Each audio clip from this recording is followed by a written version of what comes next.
Hi.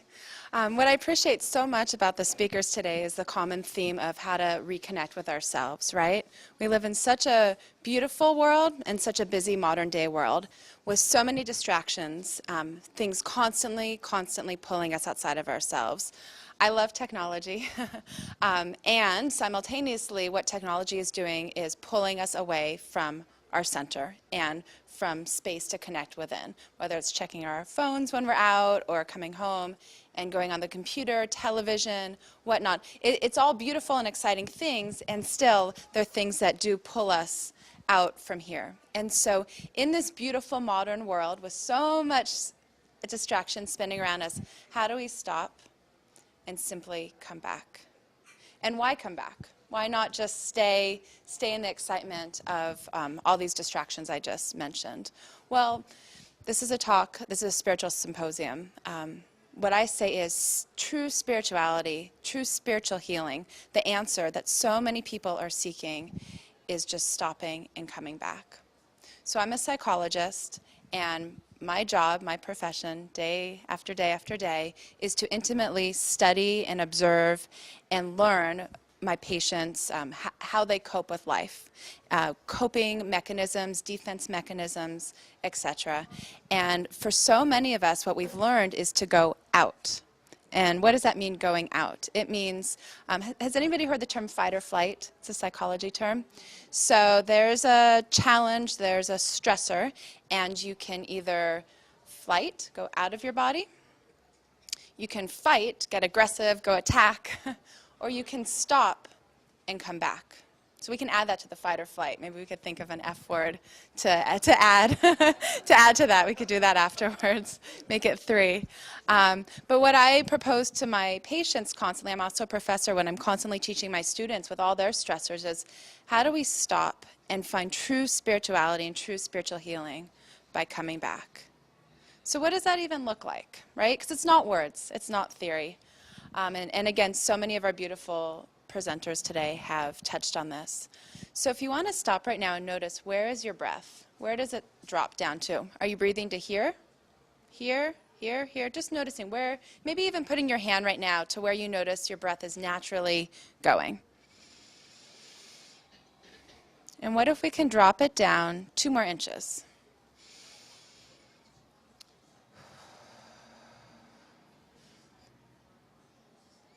And just breathing down. And then what if we can be bold and drop it all the way into the diaphragm, right here. This is the massive tool that we use. Cutting-edge psychology is teaching diaphragmatic breathing. That is the cutting-edge, research-based, scientifically-based, empirical-based psychology. Diaphragmatic breathing, connecting back. So breathing into the diaphragm so that your hand rises and falls. And when thoughts wander, going everywhere, just coming back. This is your respite from the busy world. Your one beautiful moment today to connect in. So the diaphragm going up and out. So now that we've established that, let's take it down into the legs. Because truly, we live in a modern day world where it is so easy to not feel our legs. And you may not even know what I'm talking about, but let's do an experiment. It is so easy to walk down the street and be thinking about, I need to do this, I need to do this, I need to call this person. Oh, maybe you're already on the phone, actually. Maybe you're driving, you're already on the phone. So how do we, with great respect for all of that, turn it off and come back? So now that we're down into the gut, can you feel your hips? Can you soften into your hips? Can you let your breath soften you into your hips? Just relaxing into your hips.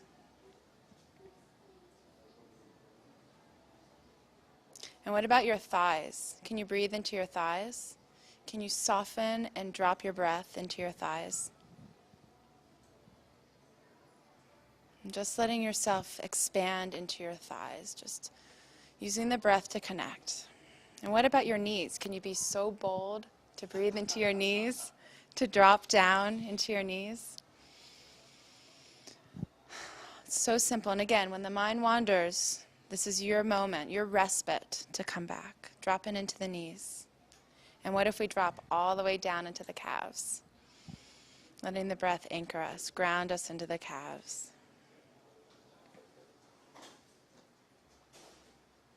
And do we dare breathe all the way into the feet? This is it.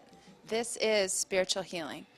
Bringing the breath all the way into the feet. So filling your feet, the soles of your feet, your heels, your toes. Filling your feet with your breath.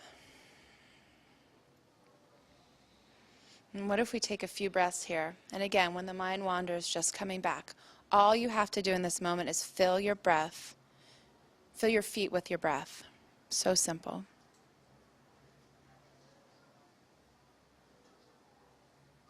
So now you've activated your legs. Can anybody feel their legs now? Hips? Can you feel the back of your legs on your chair? Perhaps more than when you sat down earlier? Can you feel your feet more? Maybe anchored? Can you feel the ground underneath your feet? Oh my gosh, that's what Jason said. Yeah. How does it feel to really become heavy in your legs? Let your weight sink into your legs. How does it feel? Yeah. So what I'm proposing is, this is spiritual healing, is stopping. We get excited, and boy do I get excited easily, and we get distracted. I get distracted so easily. And how in the midst of all the stress Lori talked about, and all the excitement of the modern day world, can we stop? So maybe we're driving somewhere. Maybe we're driving somewhere and we're excited. Maybe we're driving somewhere, Lori said, you're late for the airport, you're stressed, right? Your mind starts spinning, you're going everywhere. And can we literally take 2 seconds? Once you master it, you just practice a few times, you can master it. All it takes is maybe not even 2 seconds, 1 second. Drop back.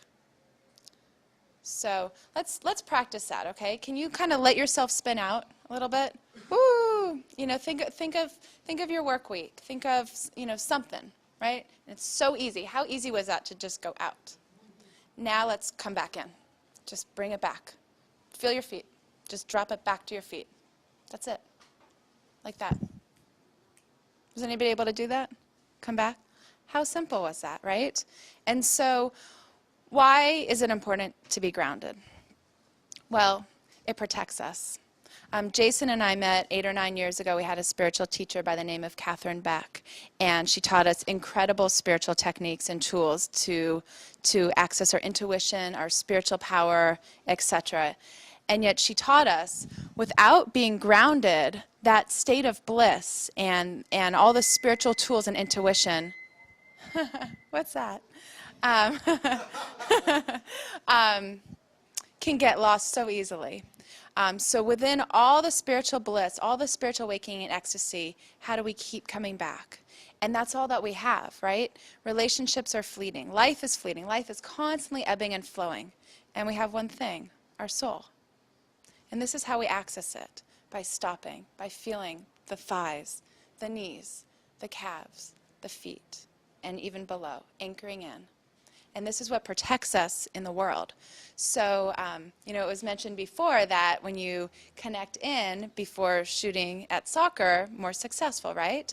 So what if before you go into a job interview, a business meeting, work, a first date, anything at all, just take that 1 second that we all just practiced to come back. Can we be more powerful in our lives? Yes. Can we be more intuitive in our lives? Yes. Because when we're grounded here, actually, we're accessing our intuitive spiritual powers. And we're going to listen more to ourselves. Our common sense is going to be louder. Our intuition is going to be louder. And in that regard, we're going to be more protected. So when we're driving and we're everywhere, here, we're on our phone, we're listening to the music, and we're thinking about things, there's so much more risk, right? To not process as fast that the car in front of us just stopped. Versus when we're present, when we're grounded, we're going to pick things up. We're going to sense people's energies that are coming, and we're like, whoa, right? Maybe that's a person I need to take a few steps away from. So I think this is commonsensical for all of you, right? That being grounded in here protects us in the world. And it's so simple, and it's free. Right? You don't need to go buy a glass of wheatgrass. You don't need to go spend X amount of dollars on a massage or that expensive yoga studio. It's right here, it's 1 second, and it's free. And it's so simple. All you have to do is come back. So the last thing I want to say is, it's really about our devotion to this, to ourselves. And once this is here, how much power can we access? How many things can we manifest? And again, it truly, truly connects us into our intuition. And from that place, we're protected. So thank you all.